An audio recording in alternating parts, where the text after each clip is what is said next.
And then the next sutra, Vita Raga Vishayam Cittam. Or keep your mind engaged in the thoughts of enlightened.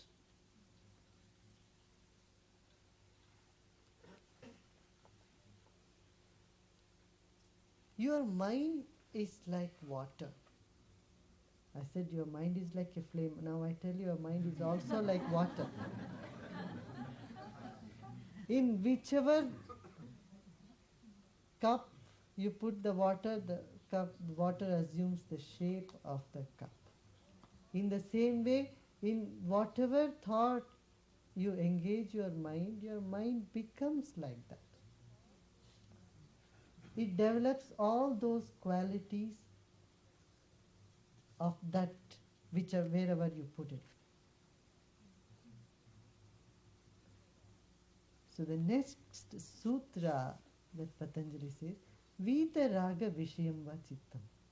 Vita Raga, one who has gone beyond the cravings. One who is liberated from cravings.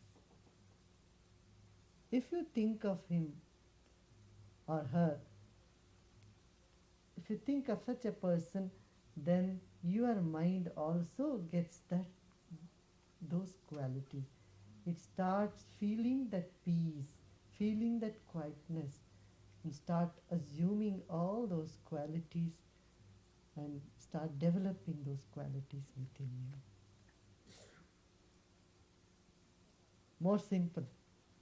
Vita Raga Vishayam Cittam. You get it? Because mind is like air. Its energy is all pervading. Air does not have a location, it does not just fix somewhere. And the Vita Raga Chitta is all permeating. So that air, that cool